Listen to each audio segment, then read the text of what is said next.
And we're live with our 129th episode of Absolute AppSec. I'm Ken Johnson at CK Tricky on Twitter, joined by my co-host, Seth Law at Seth Law on Twitter. Seth, say hi. Hey, everybody. Welcome back to another episode. We're excited to be here. I'm excited that Ken's back. We had Corsi and Logikill on last week to talk about, I remember PHP and all the crazy things that happened with the PHP backdoor.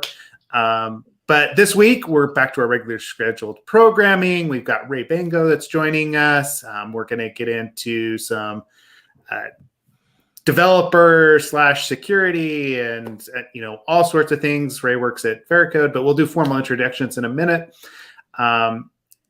Besides that, I did want to give a plug to the OWASP Top 10 survey again before we jump into the topic this week. Brian mentioned it a few weeks ago when we had him on. I'll post the Twitter link here for it. If you haven't taken the opportunity to put your thoughts in, please do so. The survey is going to determine what two of the topics on the OWASP Top 10 are, or two of the risks are. So they need our feedback, and go fill it out. If you really want to screw with the system, go fill it out multiple times, I guess, right? Like, I'm not sure what sort of preventions, like auto preventions, they have on the Google form, but hey, give it a shot. Let's see what happens. So if you really like, I don't know, one of those CWEs, go for it. I guess I shouldn't promote abuse of the process, but hey, why not? That immediately took a security focused turn. Yeah, it did. It is. But it's the OWASP Top 10. So outside of that, we don't have really any announcements right now. Just kind of waiting to see what this summer holds from a conference perspective before we start traveling again, right? Yeah, unless, Ken, you've got something else that's on your plate, we'll just go ahead and jump into it. No, I think you've captured it perfectly. So, yeah. Do you want to introduce Ray, or should I? I mean, go for it. Go for it. Well, I mean, obviously, Ray, you've been quite an active speaker, a public face, have done a lot of evangelism. You're currently at Veracode. I was happy because you are connected to Dave Ferguson, who has been on the podcast and is like one of Seth and I's. We've been friends for, I don't know, 12 years, something like that. So wow. Maybe 11, something like that. So yeah, it's exciting to have you on. It's exciting to hear your perspective. I know we're gonna get into it, but yeah, if you want to start out, want to say hi and maybe tell everyone a little bit about yourself. Yeah, I was very happy when Dave introduced me to you all, and the fact that you gave me a shot to come on your show was great. So I appreciate that as well. And so yeah, my name is Rey Bango. That's with an E. I want to make sure because everybody always spells it as an A, and it's because it's short for Reynaldo, actually. So, and of course, the last name is the unique last name, Bango. Yeah, I've heard all the jokes already. So, but I've been in this industry for quite a bit of time. I think I'm going on 31 years now, and just recently transitioned. I like to say recently, even though it's been three years, I guess, since I transitioned into the security space. But, the majority of the time I was doing software development or developer advocacy or something in that fashion. It's way back in 1989, I just fell in love with programming. That was the time that I said, wow, I just love to sling code. And it was funny because I remember back and I was telling somebody about this and they looked at me with this really like weird face, like I'm a weirdo. And I said, I remember one day a long time ago, I was sitting there and said, man, one day I'm going to die. I'm not going to be able to code anymore. And they looked at me kind of like how you're looking at me right now, like, okay, yeah, you're weird, but that's how much I loved coding. And it's, and to an extent, that's how I feel about security now. And that's one of the reasons I'm happy to be in security. It's reinvigorated my love for technology, even though it's a weird dichotomy because the technology that I'm dealing with, I have to try to protect it in some fashion. But ultimately, it's this new thing that I'm exploring, and I'm tinkering with so many different facets of it. And so it was interesting that when I jumped into security, everybody thought I was immediately going to go into the AppSec world. Oh, I'd been a developer for so long, I'll go into AppSec. And I said, no. I want to explore everything. And so I've been exploring a bunch of stuff. Veracode is, I got to meet Chris Weisopel when did I meet him first? I met him when I was at Microsoft. I spent 10 years at Microsoft, and I got a chance to meet Chris just more because of business dealings. Veracode wanted to partner more closely with Microsoft, and I was more on the DevOps and DevSecOps stuff. And so that's how we kind of met, and we stayed in contact. I got to meet him in person at Black Hat. He signed my my Cult of the Dead Cow book. Let me pull it up. There it is. Oh, nice. Yeah, wait. And officially signed by him, Death Veggie, Dill Dog, and Joseph Men, the author of the book. And so, I kind of fanboyed on Chris a little bit, and we stayed in touch. And then, eventually they really wanted to make some stronger inroads with the developer community. I had that background, and I had the background as well in developer advocacy and developer relations. And so it kind of worked out.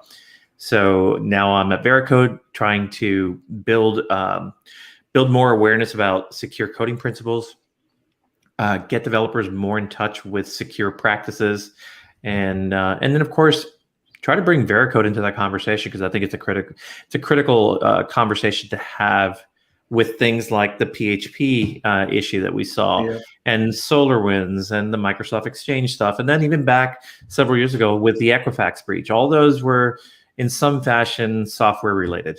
So that's where hopefully I can help with that. Yeah, that's great. And I do want to dig into a little bit of the development background, because I mean, you're coming new into the security space. I mean, new, the last couple of years.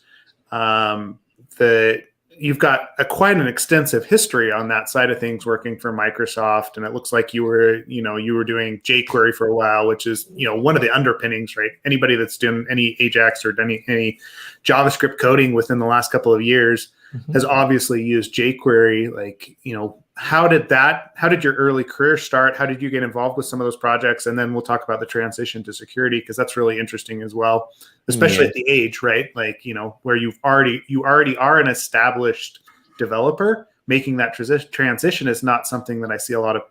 Well, I see people do, but not as many, once they are established.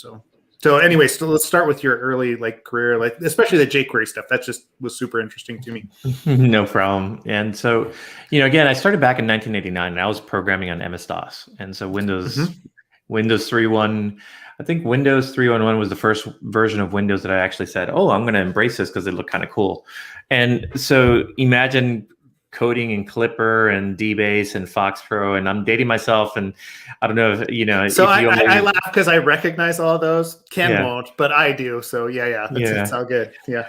And then eventually, focusing more on the client server space, and this is all before the internet. There was no, and if you were connected, I mean, you might have worked for a bank and then had ISDN lines or T1 lines that connected, between individual facilities, but the concept of the internet was more of still an academic or research type of thing. It wasn't the World Wide Web that we use day in and day out now. And so the concept of these interconnected devices that we now take for granted, that just wasn't it. So to me, it was all very monolithic development. Even though it was client server, I still see it as monolithic, because yes, we had separation of concerns, but they weren't going out across the world unless you explicitly said, I am going to set up some form of dedicated line to communicate with some facility. And so back then I was doing Power Builder development, which was it was a competitor to Visual Basic. And that's where I cut my teeth on object-oriented programming. I loved doing that. That was really fun. With some high-end relational database systems like Sybase and DB2 and Oracle. And then this thing of the web came out, and the web, and I'm like, all right, what is this web stuff? And as I dug into it, I loved it. I loved, even though it was stateless, it was weird because I was so used to this, stateful environment where things are managed. Switching over was a complete paradigm shift to me in terms of how I developed, because I was very used to traditional waterfall environments. There were no agile wasn't a thing, and so switching to the web was a challenge because you didn't have state management, at least not really good state management. And then on top of that, the companies that you were working with, they were like, no, there's no discovery phase. There's no 2-week discovery phase to do this. We're going to tell you what we want and just go out and build it and let it stick. And I'm like, what is this? This craziness. And so, eventually I embraced Cold Fusion, and Cold Fusion was it was the thing. It was awesome, and it had provided that level of state management and session variables and things like that, and really good connectivity to the high-end relational database systems that I had been accustomed to. And then as my career progressed in Cold Fusion, and I knew a lot of the folks from Alair Corporation because they were part of PowerSoft and Sybase before. So I got to meet them. And I think that's where I started building a lot more into the community aspect of things, where I was a member of Team Alair, which was kind of like an MVP program. And I wanted to do more presentations, and I started teaching Cold Fusion development to people. So there was always this underlying tone of, I want to help the community in some fashion. I want to be involved with the community. And then jQuery, Ajax started coming around. I kept hearing this buzz, Ajax. And I'm like, all right, well, new technology I got to learn, because I got to stay on top of the wave. And I kept seeing Ajax specifically coined in newspaper articles. Yes, I read newspapers. That's how I found my job. We're just dating the podcast today. That's all we're doing. Yeah. Actually, this is kind of it's almost, and I mean this in a cool way. It's like almost like watching technology iterate and unfold as you're telling the story of the technologies you worked on. It's interesting to watch all that sort of. It's hard to hear the progression in it, and almost like a timeline. It's very interesting. Did you do any work with Cold Fusion security? No, that was just it. The only security I ever did with Cold Fusion was, one, just make sure the server was patched, but two, there was a library by a person. His name is Pete Freitag, and he's still very prominent in the Cold Fusion community. But Pete was one of the first people that I ever saw that had taken an interest in security for Cold Fusion. Now, mind you, I had my blinders on, so my world revolved around Cold Fusion, and security in the internet was like, all right, I don't know what that is. I just wanted to build apps. And so Pete, though, was really focused on building libraries and little libraries that would help you sanitize inputs. And that was the first time I actually even started sanitizing inputs. I was like, oh, okay, yeah. Let me make sure we don't get this cross-site scripting thing that he's talking about. I don't want it to happen. And I didn't really know about SQL injections at that point. I knew Pete, and I respected him, and I knew that if he's thinking about it, let me just make sure I plug in his library to sanitize some of the inputs. But that was the extent of it. Mm-hmm. And with the Ajax thing, when I dug into it, I remember buying headfirst Ajax from O'Reilly. I looked at him like, this is JavaScript. This is just JavaScript. What is this? Yeah. But I also remember that front-end development was a real drag. It was a real pain. And back then it was IE6. I think IE6 was still, was it? Yeah, I think so. And then you had Firefox. Chrome hadn't been announced yet. And so there was still some challenges because you still had these two different browsers, and they were competing for attention. And ultimately, you had Firefox trying to be the standards bearer. You had Internet Explorer, which had some uniqueness to it and some challenges. And I didn't want to deal with that. I'm like, I don't want to deal with the DOM. I know. And so I started digging into libraries, and I found a bunch of them: OpenRico, MokiKit, Dojo, a Prototype. And of course, Prototype had their UI, Scriptaculous library. And I tried all of them. I remember with Dojo, and I got to meet some of the leads for some of these projects. OpenRico, first of all, was dying. So I just said, I'm not going to deal with that. And MokiKit, same thing. So that left Dojo, Prototype, and there was one other one. I dug into Dojo, and I'll never forget that, having come from a very community-oriented environment where, to me, supporting people was such a big deal. Hearing somebody say, listen, if you want to learn about the tool, go read the source code. I'm like, I don't have time for that. What? I don't have time for that. I'm not going to read through all the source code when there should be at least some kind of API documentation and some kind of, outline of what the methods are in the library to use it. And so, no, I said, no, I don't have time for that. And then I dug into Prototype a little bit, and Prototype was okay, but Prototype was very terse, and there was something about it that just I didn't gel with. I couldn't do it. And then this little known library, JQuery, was out. Oh, and then of course MooFX. This was before MooTools, by the way. MooFX. Okay. JQuery was there, and I kind of gravitated to JQuery. I remember sending a message out to John Resig, and he replied, and he solved the problem. And so that from there, I just fell in love with JQuery and really got entrenched in the community. The deeper I got into the project, the more I loved it, the more I loved the API and the really concise API terminology.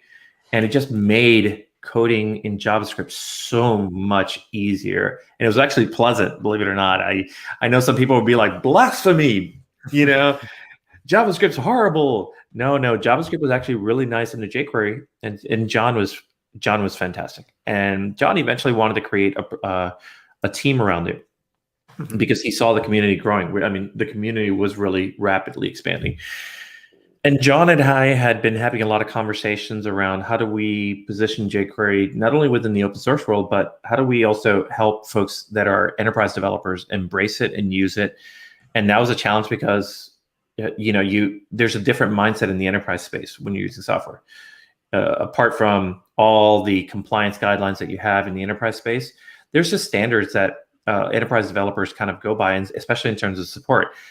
So I'll never forget, he and I told him, he said Bank of America wants to use it. But I said, well, then let's get on a phone call with him. He's like, what? Phone call? I go, yeah, let's just get on a phone call and let's talk to them and let's figure it out. And we did. We got on a phone call with Bank of America, and we helped them go from, let's say, point A to point Z on a specific problem. And they were happy, and they became like one of the early adopters of jQuery in the enterprise space. And I think that's when John realized, okay, we need to formalize this. We need to have a formal structure for the project. We need to get a bunch of people who are really great at community and support and development involved. And so he asked me to head up their developer relations aspect of the project. And that's kind of where I really took off on developer relations. I realized, wow, this is a thing. Getting in touch with the community and building it and helping people be successful, that's a thing. And you hear about Guy Kawasaki being an evangelist and all this stuff. I didn't know who Guy Kawasaki was. I just knew that I just wanted to help people out, and that was I'm going to call it my first real exposure to developer relations.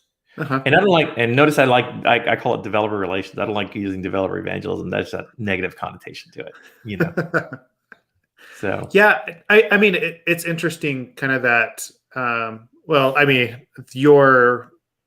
path into the developer relations, but it's also interesting how much of that plays into developer security relations as well, right? Ken and I have talked about this time and time again as like coming from application security, right? Like I did development, but it's been 20 years, right, since I've really, slung code for a living.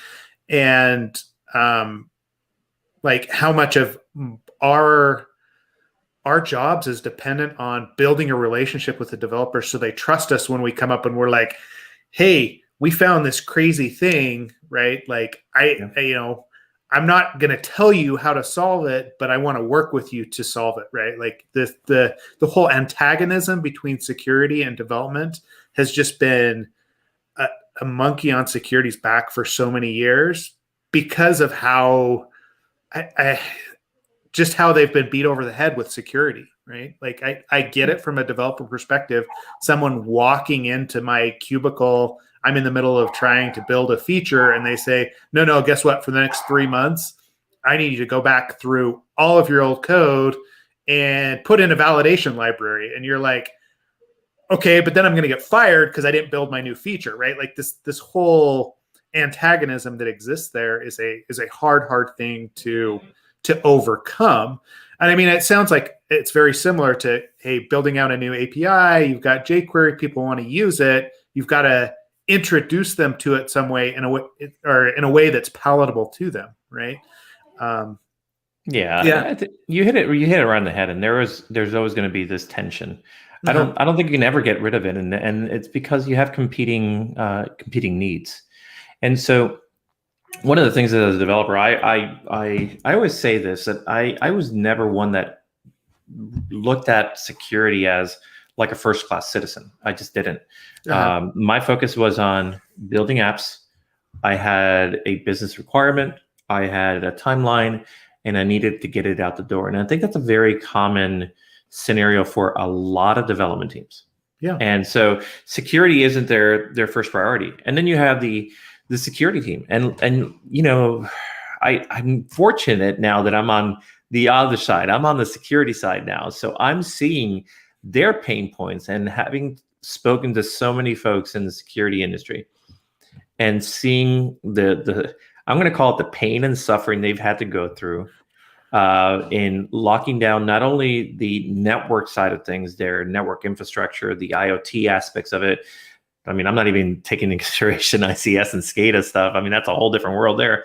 But then you have this whole new endpoint now, where threat actors are seriously considering how do we break into systems that are becoming much more resilient on the infrastructure side. And one of the things that having worked at Microsoft, I was very fortunate in the sense that I got to see the evolution of cloud resiliency.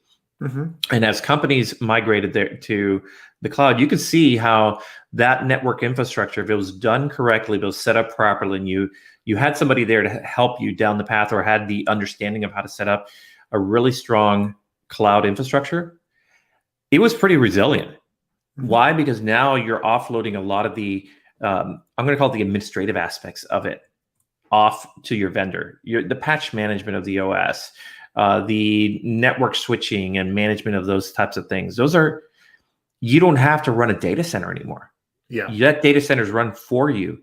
And so what ends up happening is that the administrators, in some sense, I'm not saying their jobs are any easier, but it's different. Instead of having to focus on, oh my God, I got to worry about this specific piece of hardware that just died. Now they got to worry about making sure that all the configurations they need are in place to prevent access to it. So when you hear about leaky buckets, for example, like AWS buckets or Amazon, or Azure databases that are left open, that's just misconfigurations. Yep. And to me, that can happen to anyone, unfortunately, because even the most well-rounded and mature companies have had those issues happen. But if you build it right, for the most part, it's going to be resilient. So what that does is forces threat actors to look at different avenues. And what does that mean? Let's look at your applications. And as I got into exploring bug bounties and reading some of the reports, it is incredible how these hunters are so clever in the way they get into systems. I mean, you look at some of the things they do, they're really pushing the limits. And if they're doing it, that means that other threat actors are more than capable of doing that. And that's where the applications become that new attack vector that needs to be protected. Well, the issue is, and this is why security folks get all bajiggity about this type of stuff, it's that if the coders aren't thinking in terms of security, if there's nothing in the pipeline that is securing their code bases or analyzing their code bases, whether it's static analysis, dynamic, SCA, whatever it is, then you're leaving a massive hole. You have the potential to let somebody right into your back door. And that's the issue that keeps a lot of these security practitioners up at night. And so to your point, there has to be a change in the way we think about the relationships between software development and IT, DevOps, and DevSecOps. There has to be this middle ground, which I like to call security champions, people who can bridge the conversations between the two. Yeah. You're absolutely right. As far as like bridging that gap, and that was going to be my next question to you, is kind of what do you recommend? Like, how are you going about building that community or that sort of relationship I know in your role at Veracode, I'm not sure if maybe if you want to talk a little bit about that, like what exactly you're doing and how that feeds into it. Since I see that relationship normally is very much a kind of an internal organization battle, for lack of a better term, right? Like it shouldn't be a battle, but it's a different relationship because it is internal to an org as far as those competing priorities. And the loudest fit. So what are you doing at Veracode, right? Like how do you see that working? What is it that what are the recommendations that you have for building out something like the Security Champions? That's a great question. And so, my being so new to Veracode, the first thing I'm trying to do is get my head around this massive scope of products that we have, and they're world-class products. And so, but part of my role, and this is really important to me when I joined Veracode, was I wanted to make sure that I was able to solve developer problems first.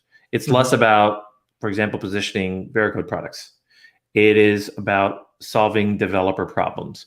And that's always been my core focus. No matter which company I've been in and whatever role I've been in, I try to lead more with solving the problem versus selling a product, because if the product doesn't fit, what's the point of having that conversation? And not only that, developers are smart. You're leading with a product, they will never ever listen to you. And so my goal ultimately is to solve developer problems. And I guess I'm in an enviable position in that sense. I don't have a sales quota. I don't have to worry about that. I just go in.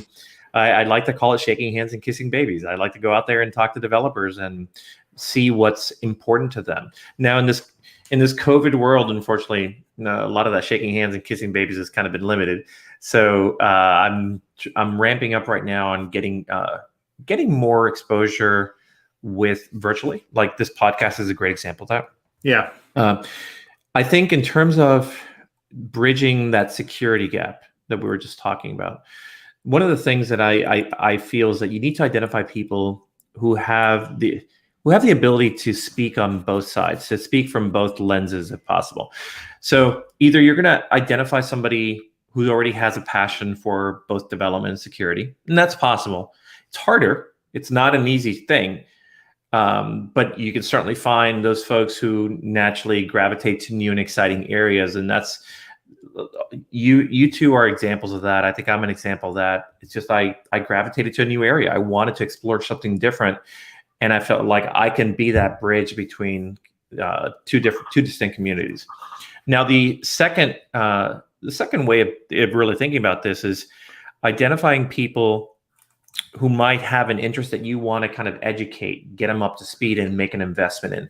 Now, this requires a company to say, I want to make an investment in security, and I want to make it by getting a couple of people to really to get the training they need to be effective in things like the secure development lifecycle, to get a training in some of the security tooling out there, in whether it's an open source fuzzer, or whether it's a mature product like Veracode's static analysis tool. Yeah, that's a little sales thing in there, But the point is, I think that there are people who can be effective communicators that can understand the unique business needs of each individual group, and by getting them the proper training, they can be that bridge in between the development team and the security team.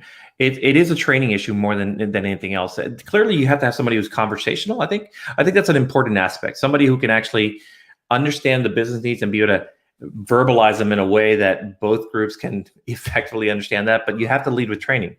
I couldn't go right now. Like if you had asked me 3 years ago, hey, can you go talk about AppSec to somebody on a development team? I'd be like, no, not really. And I definitely couldn't have it with the IT group. Now I feel a lot more confident.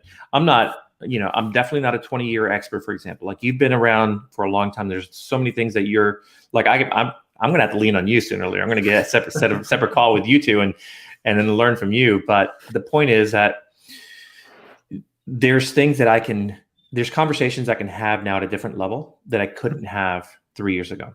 Yeah. And then the other part is that I think we need to start looking at educational institutions.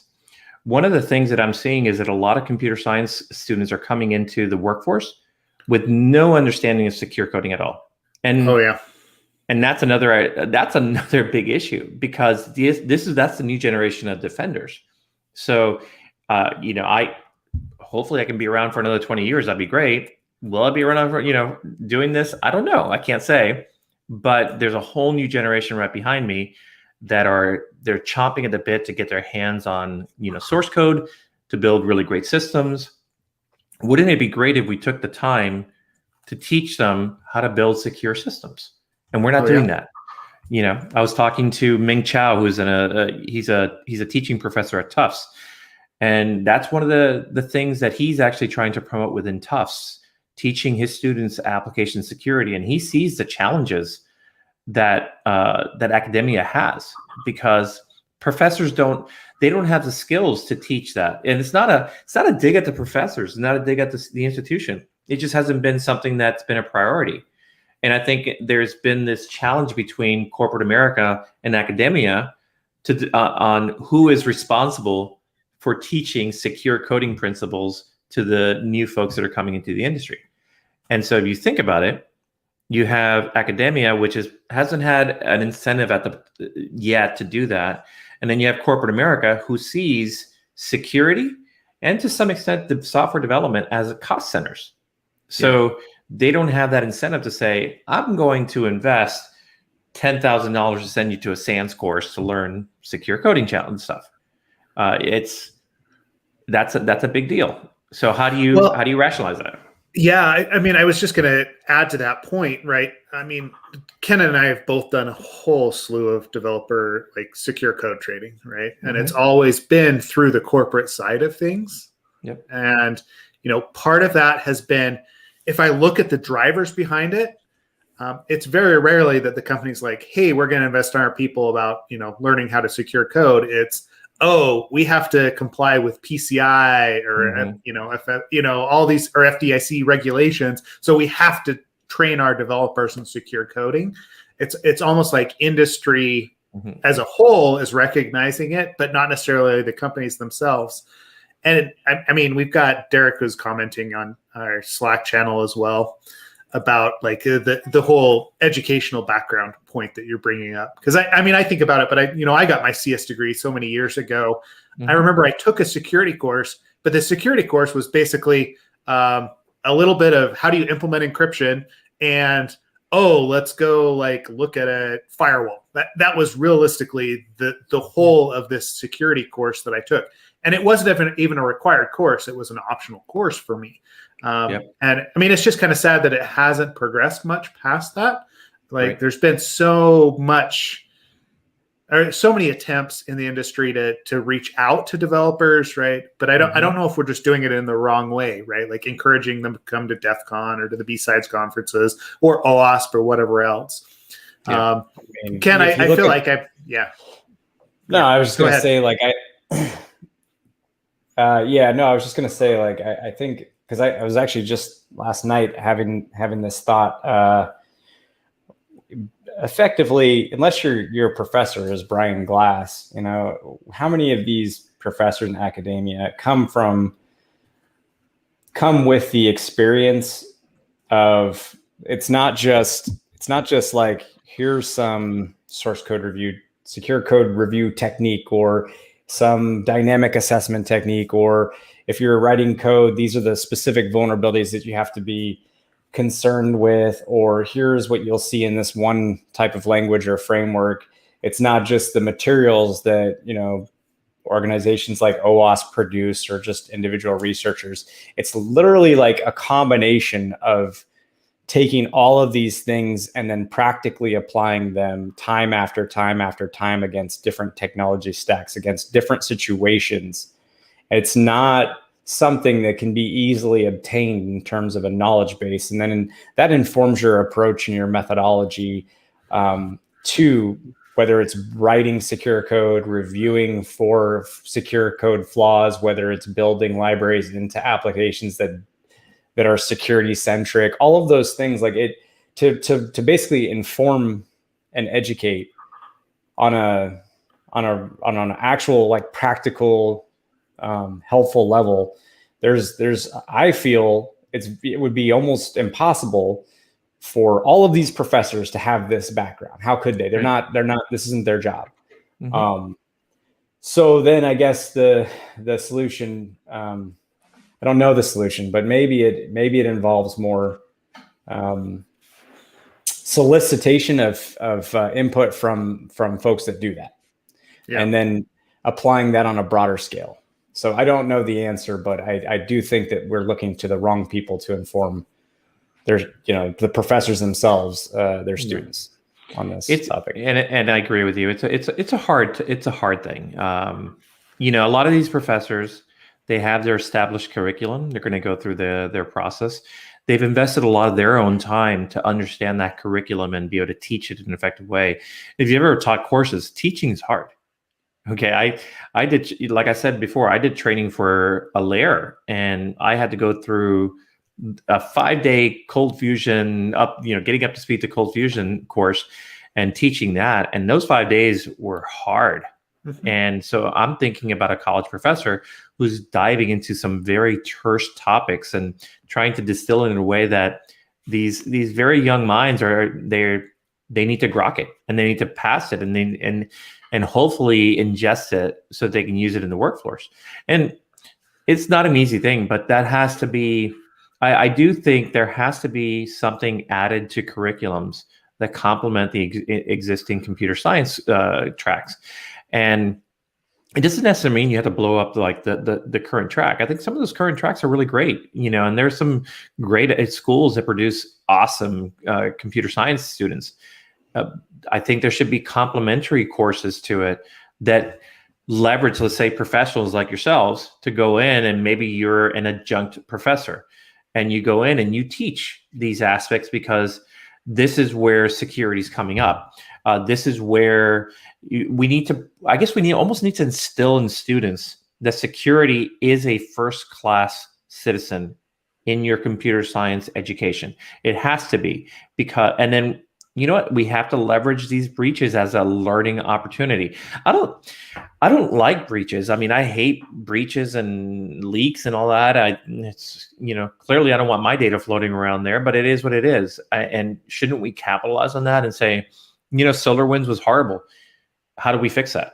How do we make it better? And how do we make sure that the new defenders that are coming in, whether they're on the coding side or they're on the infrastructure side, or whether they're even on the management side, you have IT professionals that come out that are more on the management side. How do we train them in security in a way that they can make effective decisions to prevent a SolarWinds, or prevent, like if they're contributing in open source, prevent a PHP supply chain attack like that? How do we do these things that make people more aware of it? We're very fortunate, I think, that in some open source projects, we have people who have a different level of maturity. Like in the PHP project, that's a very mature project. They're going to have certain guidelines that are going to protect them. But you look at what happens with NPM all the time. NPM is still, even though people think Node is this massive mature product, it's really new. I remember when Node was announced, and I remember when NPM was created, and that's 10 years, I think. And so 10 years in the internet space, it may seem like an eternity, but in maturity, it's still growing and it's still adapting.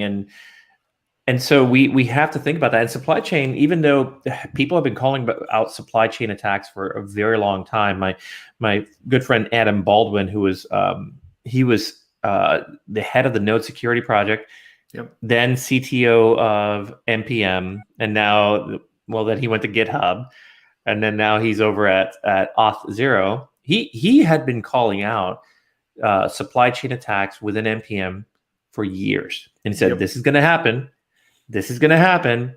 And it did. And I think part of that plays into the fact that we're not teaching enough about security. We're not making that security mandate. And a lot of the people who are building open source software now are young developers. They're the ones who are picking up that mantle and saying they feel liberated. More power to them. I mean, I'm jealous, actually. I'm jealous that they come in and they didn't have to scrounge around and hope that somebody would give them a copy of their software. And, they have all this free stuff to them, but they don't have a lot of the secure coding principles that are going to make sure that those projects that they're putting out are built in a way that's not going to cause problems. And then the other problem is people just adopt software like nothing. They just put it into their stack and say, "Oh, it's open source. It must be vetted." You know, I'm like, Yeah. no, NPM's and NPM, and I'm not picking an NPM by any means. NPM is it's a fantastic repository for great packages, but there's so much stuff in there, and I've seen so many developers just do arbitrary NPM install, and the same with PyPy, and the same with Ruby gems and things like that. People just assume that because it's in this repository that it's safe, and it's not. Well, and that was always, I mean, that was one of the things I always like to bring up when we were talking secure coding with developers specifically, was NPM in the example there. I mean, I think they're up to something like 11 to 1,200 new packages a day, right? And it's great if you're building a package and you want to get it out to people. But then at the time, I mean, this was, a few years ago, Adam and his team at Lyft, right? Before they, when it was the Node security project, right? There's like 3 or 4 of them, and there's 600 new packages a day, right? I'm like, guys, there's no way that these 3 or 4 guys can possibly analyze all these projects for security flaws, for takeover issues, for everything else that's in there, even for backdoors, right? And I know part transition to GitHub, they're tooling a lot of that, but still, it's almost an impossible problem to solve from a strict, like, you'd have to have 100 people plus looking at packages and looking at code all day long. And hence the need for tooling and other things. Like, we can get into that discussion, but you're absolutely right. Like, it's an issue, and unless the developers recognize it, they're just going to keep doing what they've always done, which is NPM install and off to the races, right? Oh, great. I need to do a left pad. Is there an NPM package for that, right? What happens when that package just disappears? Oh, crap. Half the internet just went down, right? That kind of thing is going to become more and more prevalent without some sort of education. So, what I really liked was something that NodeSource did, and I know this has been done before. They're not unique, but at least with the Node community, this was unique. And they came up and said, we're going to create these vetted packages, and then you can depend on that. And that was really important because this was a reputable company saying, we're going to make the investment in analyzing the code bases of these really top tier packages that everybody's dependent on. And if you rely on our repo, our package manager, you'll be safe. And that's a big deal. And I know Microsoft has tried to do that, and Google's tried to do that. All these top companies are doing things like that. I mean, there's a rationale for it. Unfortunately, some of those packages, they're private. Bottom line is you have to pay. It's a pay to play type of thing. Yeah. So, but this is why I think we need to make sure the security is taught early and often, so that when you go into any type of effort, you're going in with a security mindset that complements your coding skills. You're going in thinking, I need to make sure that I vet this. My wife calls me borderline paranoid right now, because anytime I install anything, I vet it. It's like I nothing goes on my computer that I haven't really looked at. Like I do some pen testing, and Cherry Tree is in my favorite note taking stuff app, and so. Yeah, I made sure I looked at Cherry Tree, and I'm like, all right, when was the last time it was updated? Is this frequent? Who else is using it? I go through all the process. And that's just to install an app on my computer. Now, imagine that you're taking a dependency on code that somebody else did, and that's 10 layers down in a dependency chain. And you have no real insight unless you're spending time digging into it. You need to have something like a software composition analysis tool that's going to dig in there and analyze your dependencies and try to check for those common vulnerabilities that at least you can tackle in some fashion.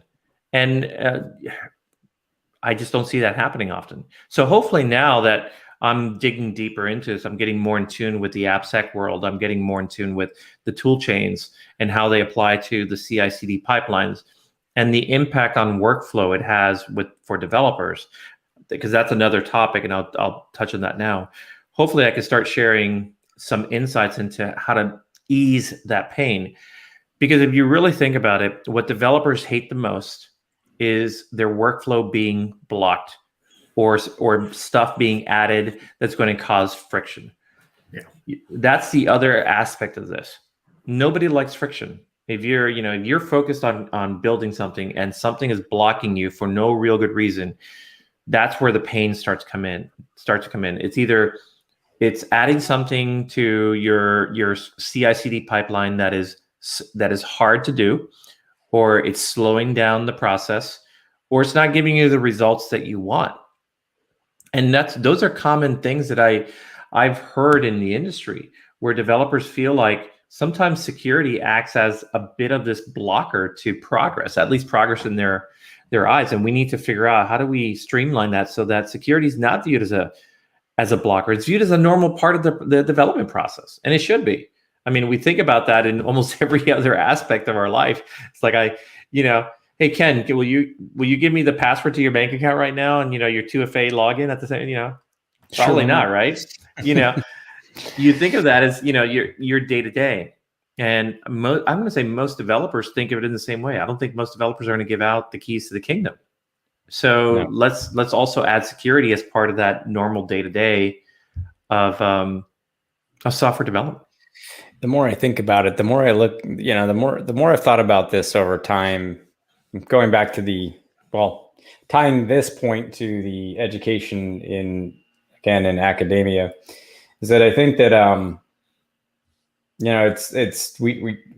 they're all bugs. A bug is a bug, and functionality is functionality. And whether that's a security impacting bug, or whether it's a customer user experience affecting bug, bug is a bug, and it should be addressed as such. And I think Seth repeatedly calls us, security focused QA testers. And I think that's an accurate way to look at it. And if we treated it, as such, perhaps there would be less of like a, security silo, functional silo, user experience and UI, kind of the A/B testing, the prettiness of it all. Yeah, that's its own silo. If we just sort of just all treated it the same, as like it's about quality software, period. Maybe that would help. I don't know, but the fact that we treat security as like a separate thing, or at least talk about it like it is, we're doing ourselves a disservice, I think. Especially on the education front. Yep, I agree, and I think I actually like what you just said. It makes so much sense, and this is why I do believe that at the education level, it has to be kind of like just ingrained that security is part of the development process. It's not an afterthought. It's not, it's not something that, I'm going to take it as an elective course. No, it should just be part of graduating. You should. I remember back when I was in college, and there were some elective courses that I'm like, why do I have to take this? Or it wasn't even elective; it was a required course. It's like, why do I have to take another course in English? I took all these courses in English all the way up to this point. Why do I have to take another one? And it's just a required course to pass and to get your degree. And so why can't security be that? I think it should just be part of it. And if it's never used, okay, but at least you've instilled some of the core concepts of security into the processes that these folks, these computer science graduates, will use going forward. And one day somebody's going to remember, it's like, oh, I learned that in college because I've done that. I was like, oh, I remember that, and we should just make it a normal part of that conversation. But I think the other part is also I think security people also have to understand what the business needs are for developers. That's one of the other challenges that I've actually seen. There is this sometimes security people can be they draw their line in the sand. This is where it is. This is what you have to do. And there's no flexibility, there's no wiggle room. And so it can't be that way. There are business requirements that have to happen in order for just to have business continuity. And so if we think about breaking the build, are you breaking the build on a really like a Pry 0, or are you breaking the build on a Pry 4 because some security person who is really stringent about their views of security say that Pry 4, it can't go anywhere, when in reality, what should be breaking the build is a pry 0 or pry 1. Those are the ones that are going to get you pwned. Well, that means that security folks at that point are being that blocker, that friction. And that causes tensions when somebody has a tight deadline. And, I would hope nobody pushes code on a Friday afternoon, but I'm sure plenty of people still do it. Imagine it's Friday afternoon and you just want to get going for the weekend and somebody's blocking you from pushing that code because, I don't know, it was a cross-site scripting attack that really wasn't that big of a deal. And it's like, all right, somebody can pop an alert, but they can't, there's no cross-site scripting. I mean, there's no cross request going on. There's nothing that's going to literally affect an internal system or a consumer of your software. It might be something that happens through a very obscure way of doing it. Should that break the build? Should that stop progress? No. What you should be doing is letting them release, making sure you note it, making sure you analyze the severity of it, and then making sure you do a complete, follow-up scan on your whole entire code base to determine what the net effect is of whatever you just found. There has to be it's the whole balance, there has to be balances, just like in day-to-day life. You have to have balances in situations, Yeah. Well, I mean, I think part of the problem is that okay, so you're talking about the tooling that's going in, that we're blocking builds. Management is always kind of looking for that silver bullet of, hey, if I do X, then I'm secure, right? Mm-hmm. And so, like, the nuance that you're talking about, the understanding of the application, I mean, again, you're looking kind of to bring the conversation full circle for that security champion that understands both the development and the security, what's going on, is able to make that decision. But that person is, in most organizations is somewhat of a unicorn, right? Like they may or may not exist. And number two, if they do exist, it's probably way more expensive than buying a tool and throwing it in to just block the developer builds whenever a possible cross-site scripting, vulnerability is found. So it's kind of these competing priorities that are all going on with how much does it cost the business. Again, security is viewed as a cost center, or it's not viewed as a value add. We're not looking at quality as a value add either. We're looking at, hey, it's preventing me from pushing out code from the development perspective. And again, as a security person, and even like with a development background, I have a hard time solving that problem in a way that covers all of the needs, all of these competing priorities and competing needs that are going on. And so what I'm asking there is, and where I wanted to go is, what do you suggest? Right? Like we've had Manico on, and he's talking about the one true framework that's going to solve all the XSS problems in the world. Right.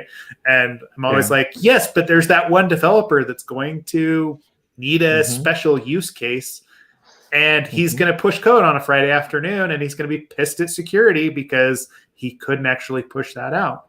So what do you suggest? How do you solve that problem? And of course you got to solve all the problems today, Ray. That's why we asked you on. So go. Yeah. That's such a hard one. And you're right. When you were talking about that, what it reminded me of, and I'm dating myself a little bit, is like when managers would say, no one ever got fired for picking IBM. Yep. Okay. And it's that saying, it's like, no one ever got fired for picking Microsoft, or nobody ever got fired for picking Veracode. There you go. No one ever got fired for it. Exactly.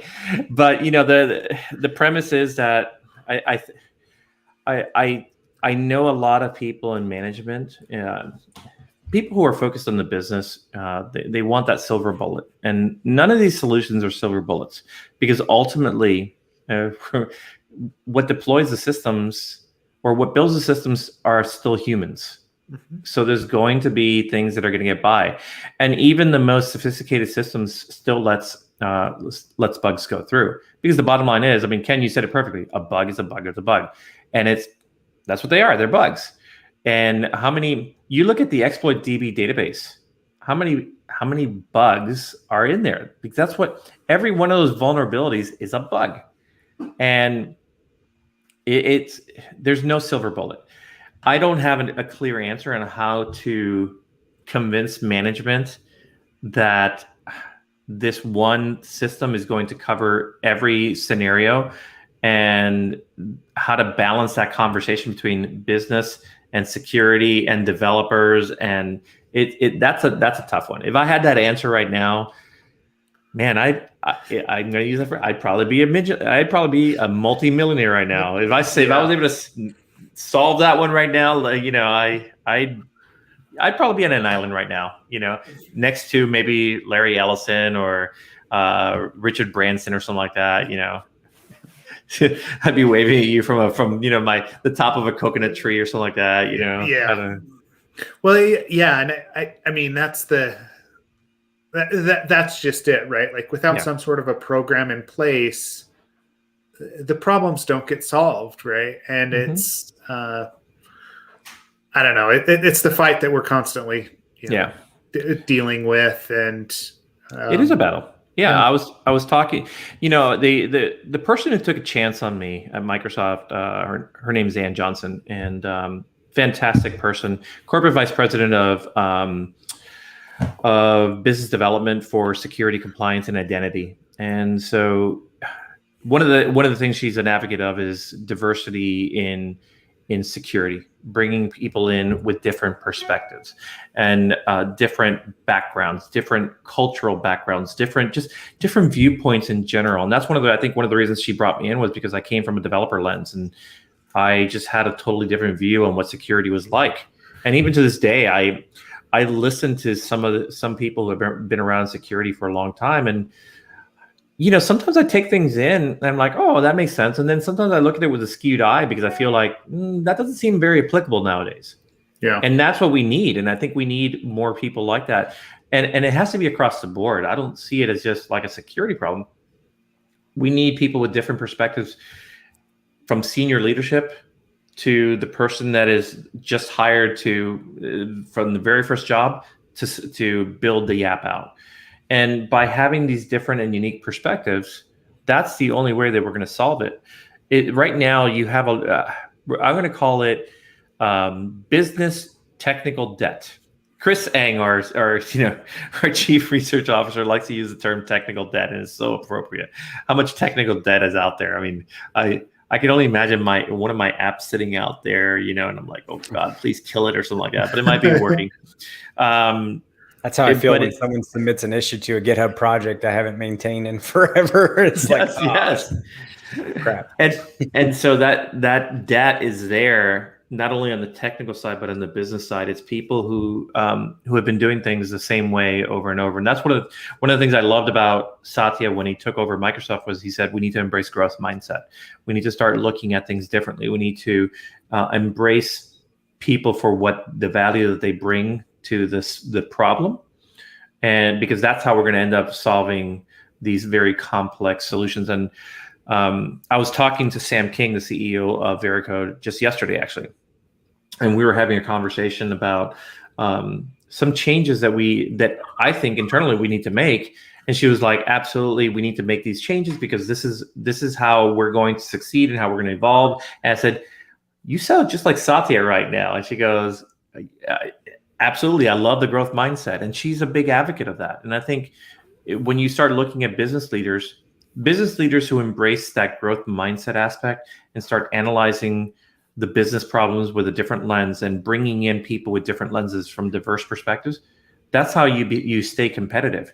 I'm going to say that, when I joined Microsoft, that was 10 years ago, for the first 5 years, it was just running on, I felt like running on, running on neutral, or it was just coasting. And part of that was because Microsoft had been doing the same thing over and over for decades. And Satya came in and just shook up Microsoft. Now, mind you, you have an aircraft carrier trying to turn on a dime, but nonetheless, he managed to do it. And it's because he came in with a totally different perspective on how business should be run and where technology is heading to. And I think that's one of the reasons that you see a company like Microsoft evolving. And I see that in Veracode right now. I see that they are trying to shift the way that they think about application security, about the developer marketplace, about how developers need to have a seat at the security table, which is something that for a long time they haven't had. I know that in my time, I was never brought into a conversation about security. So let's put aside the fact that I was invested in security. I was never asked to come in and say, hey, would you be part of this conversation about security? So there's that mindset that we also need to think of. I would definitely press security professionals to be proactive. Go out to the developer and say, hey, listen, and I know many that have done this and they've received their share of pushback because developers we can be a rare breed sometimes, but I would still say continue to push on it because it's important, and you're going to have those people who are going to self-select into a security champion role. They're going to be interested in going out and learning about what does security actually mean. And look, I'm a great example of that. My interest got piqued in security, and I was leading the developer relations team for the Edge browser. And I had been talking about cross-browser development for years. And I was like, all right, I don't want to talk about this anymore. It's been played. Everybody talks about it. I want to dig into something different, and security piqued my interest. And by digging into application security, that's how I got excited about security as a whole. And that's to some extent how I became, for all intents, a security champion, where I want to talk with developers about security. I want to explain to them why it's important. I want to talk at their level and their terms to make them understand this is how you do it in a way that's going to continue to make you productive, that it's not going to be a burden. You're not going to have some person tapping on your shoulder saying, you didn't type this in the right way. No, there's ways of doing it in a way that everybody can be happy and it benefits the organization as a whole. Awesome. Yeah. Yeah, I mean, there is, and that's, I think, just to kind of put a bow on things, because we have been going for an hour, it always goes by so quick, and I know we didn't even get to all the topics we wanted to talk about, but that's okay. That's it. You'll just have to have me. You have to have me back on your show then. Yeah. We still need to talk about that transition. We'll have you and Dave argue about training, since that was his thing last time he was on. So there you go. Yeah, but to put a bow on it is, it takes those people and it takes that push and actually reaching out to people as people and not necessarily as, an adversary or an antagonist, right? Like it's recognizing that they're just trying to do their job, just like you're trying to do yours, and both of you want to make the situation better. And if that's the case, you're going to find common ground. You're going to be able to improve things. I mean, just recently, personally, right? Like I've got a couple of companies that we've worked with over a couple of years, and the most recent round of testing and code review that we've been doing for them, like we are like seriously struggling to find good recommendation or good vulnerabilities in their code because they've implemented everything that we've asked them to do the last couple of years, and now it's become this. All right, I need another set of eyes. Okay? Like just what you're saying from an inclusion perspective is, guess what? Like you are doing what we see as, security, as being security conscious. Mm-hmm. So there's going to be, there's going to have to be a shift. And like, you never like to do that as a consulting org, because it's almost like it's almost admitting, all right, it's time for you to bring in somebody else. But that's going to be one of the recommendations that comes out of this is, all right, like I have some other partners that can look at it this next time around, because as far as we're concerned, you're doing what you need to do. Right. And that comes with maturity though. That shows maturity there, where you're like, okay, now this is why you're an advocate. I see you as an advocate. You're actually going out and advocating for the customer and saying, we've reached a certain point where we want to make sure that you continue to evolve in your application security lifecycle, and we want to help you do that. That's what an advocate's about. The advocate's not there to position themselves as the all-knowing person. There's just no way. The advocate, I like to call myself a bridge maker. It's like I like building bridges. I would rather be able to point somebody in a good direction than try to be try to lead them to believe that I know everything about it. And I do that all the time. I build bridges. I really like sending somebody your way for a specific topic, Ken's way for another one. One of the things that I do is I build a very big network. And the reason I build that big network is because that's how I can point people in the right direction. And, ultimately, if you become that bridge maker, people will come to you and they'll want to know more about you because they know that you can help them solve problems. And if I can do that, then I've won. I've won in that sense professionally, because I feel like then I'm doing what I'm supposed to be doing. I'm helping people solve their problems. So, it's a tough challenge. I have a new manager, Larry Weber. He just recently came over from Amazon. I was reporting to our chief marketing officer, Alana Anderson, before, and Alana's, Alana wants results right now, and I'm like, Alana, give me time. Let me build my network here, and then we're gonna help developers get better. But it's just, I think the reason that there's this pressing concern and desire to solve these problems is because of some of the things you've mentioned. People want to build secure software. They want to see it.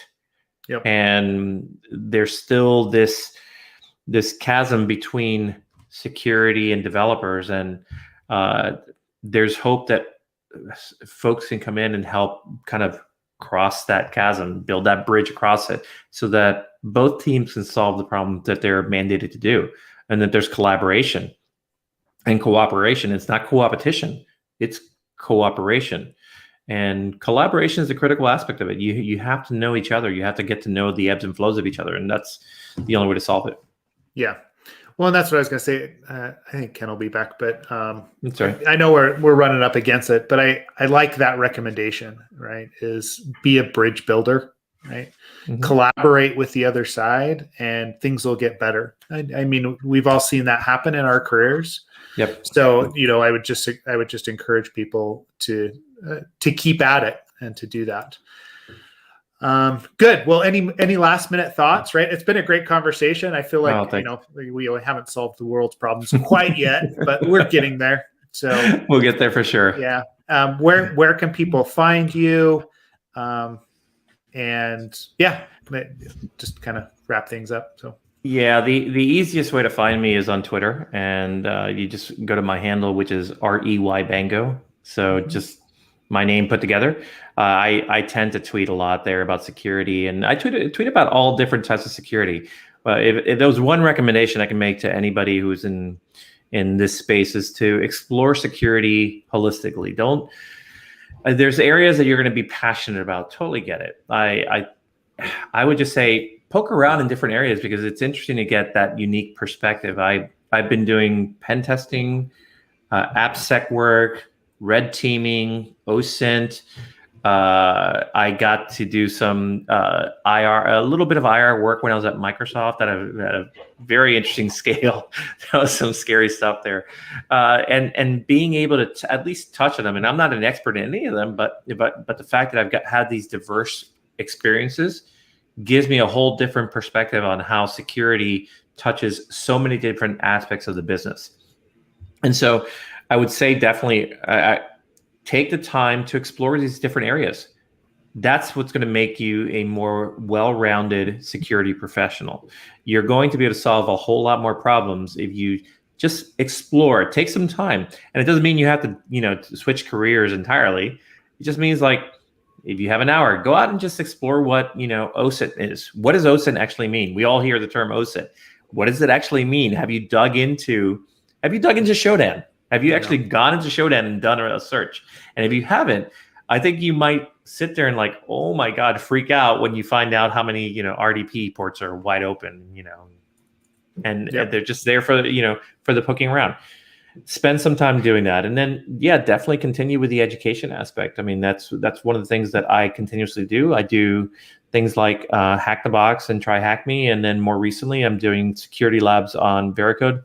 That's one of the things that we're we're proactively trying to do is help to educate developers through our system called Security Labs. And we recently came out with a community edition, and it has several challenges, including Juice Shop on there. So you don't need to have, spin up a VM and things like that to do some of the things you might need a VM to do with other hacking labs.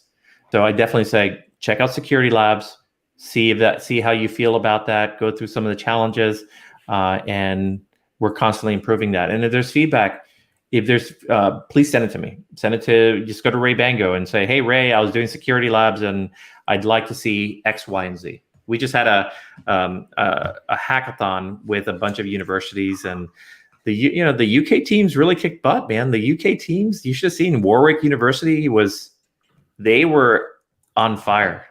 So more power to them. I don't know what's going on in over in the UK, but they're teaching them really well.